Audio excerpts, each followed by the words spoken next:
Well, you knew what you were getting into. Did we? This is something stepmoms hear and internalize. I can say with confidence, I did not, in fact, know what I was getting into. Several years and a few plot twists later, I've learned being a stepmom is both more challenging and more rewarding than I could have known. There's no roadmap, and I'm not going to pretend there is. But today I am going to share 4 foundational concepts I have found to be helpful as a stepmom.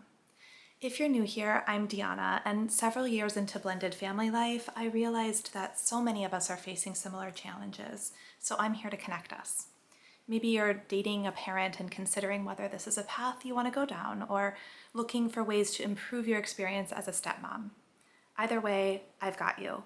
I get it. I focus on a child-centered approach. And no, that doesn't mean ignoring your own needs or making your life revolve around your stepkids. What I mean is understanding that when you enter into a relationship with a parent, you are also entering into a relationship with a child. Which brings me to my first foundational point. Be curious. As step-parents, we have an opportunity to build a relationship with a kid from scratch. That relationship may change in surprising ways over the years, but we can set it up for success by showing a genuine interest in them from the very beginning. Now, when I say genuine interest, I mean genuine interest. It is easy to come on a little strong when you're meeting children for the first time. It's a big moment in your relationship if you're dating a parent, getting to meet the kids, and you might be excited. That's okay. I was. But you want the children to feel like you're actually interested in them, not where this relationship is going. So that's why I say be curious. Be curious about who they are. Just be yourself and try not to take it too seriously. This is actually a really fun time in your relationship when you get to just show up and get to know them. And I do believe it lays a foundation for your future when your relationship with them is likely to become more complicated. They may eventually see you as an authority or parental figure and push back against that. They may also process feelings about you being in their home and their parents no longer being together. And so by just having fun with them early on, you're creating a really nice foundation. I met my stepkids 8 years ago, and those early days are still some of my most cherished memories. I sometimes even reminisce with them and ask, oh, do you remember that time at the park when you were 4 years old? And even if they don't, I feel like it reassures them that those memories are important to me and that they are important to me. So if you're in those early days, just be present and be patient. It doesn't need to look like any particular thing, and the relationship may not come supernaturally. Especially if you're meeting older kids, that might be a tougher audience. I was lucky with my stepkids. They were very young, so going to the park, doing crafts, things like that, those were easy ways to connect and bond. But my biggest thing I learned is it didn't really matter what I was doing. What mattered was being genuinely interested in them, which is why I come back to be curious. I would advise against trying too hard.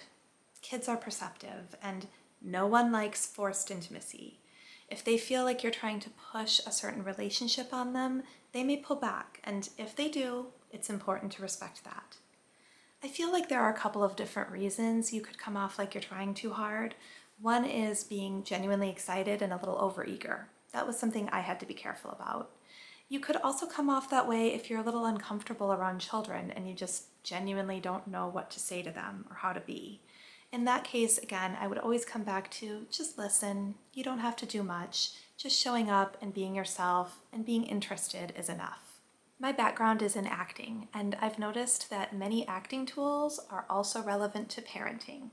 And I think a lot about this idea of being curious, and it brings me back to, in acting, what it means to be present. My training is in the Meisner technique, and the definition of being present is really to do with listening and responding, and we call it pinch and ouch. You don't do anything until your scene partner makes you do it. You're not pushing any particular agenda.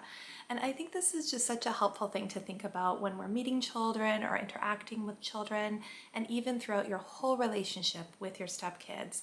This pinch and ouch. What do you get from them? And that impacts how you respond. Maybe you start a conversation and they're really not feeling it. Well, you gave a little pinch, that was their ouch, you can back off. I think that can be a really helpful tool. And I've actually been thinking about doing a whole episode on acting lessons as applied to parenting. So if that's something you're interested in, please comment below. The beauty of this foundational block to just be curious is you can bring it in at any time. So yes, I'm talking about when you first meet the kids, that it can be really helpful to come in this way, but it's also possible to remind yourself anytime throughout your relationship. Hey, maybe I'm pushing something. Maybe I'm not listening to them. Maybe it's time to stop trying to teach them this thing and just be curious. It can be difficult to let go of the relationship you envisioned having with your stepkid, or maybe an activity you thought that you two would do together, but it is important to pay attention to how they are actually behaving with these things and what they actually have an interest in. For me personally, I love music and I play ukulele, and when the kids were little, I spent a lot of time with them working on music. I had this idea that this is something we would bond over. Maybe they would pick different instruments and we would play together, and it didn't really happen. And for a while I thought, oh, maybe I'm not being consistent enough. Maybe we need to make a schedule. But the truth is, they just weren't that interested. They have their own interests, they have their own hobbies, and that was one that I just needed to accept. It's not their thing, and that's okay. They know I love it, I can share that with them, and if they're ever interested in the future, they know where to find me. So the first foundational concept I have found helpful as a stepmom is to be curious. The next one I want to share is to be a couple. Now, I know I said earlier that I take a child-centered approach to step-parenting, and that is true, but I want to be very clear that I do not mean that your life then revolves around children. That relationship does not replace the relationship you have with your partner. It's just an important one to consider when you're becoming a blended family. When you take a child-centered approach to step-parenting, you are seeing those children as people who have their own thoughts and feelings, and you're pursuing a real relationship with them. That relationship is never meant to replace or come above the relationship you have with your partner. So it's really important to remember when you're creating this family dynamic that you need to spend time together as a couple. So what does that look like? Well, you know your relationship and you know your significant other. What's important to you? How do you two connect? What did you do together before you were involved with the stepkids or before you had kids of your own? Those are all good places to find clues for how you might be able to nurture your relationship with your spouse. One of the easiest and hardest things I can recommend is to stop talking about the kids. And I know this is so hard for every parent. I struggle with it. There's so much to talk about. There's logistics, there's celebrations, there's concerns, there's things you're excited about. But if you are only ever talking to your significant other about the kids, you're really missing out on that romantic connection and the time that you spend just together. You can practice having certain circumstances where you don't talk about the kids. For example, we try not to talk about the kids once we're in bed for the night. I know sometimes people do date nights where they don't talk about the kids. So just figure out where it works for you to have time together where you're just being a couple. You're not really in parent mode, you're not in problem-solving mode, and you're just focused on each other. Quality time together is important in any marriage, and I would argue it might be especially so for blended families. We're often dealing with so much change and so many outside stressors. It's so important to be a united couple and taking that time together and just seeing each other clearly and seeing, I choose you. I'm not just here to be part of this big blended family, but I choose you. I'm interested in you. Step families are also often co-parenting, which is another reason it's so important to be a couple. If you're on a first marriage, it's unlikely that anybody's ex is around.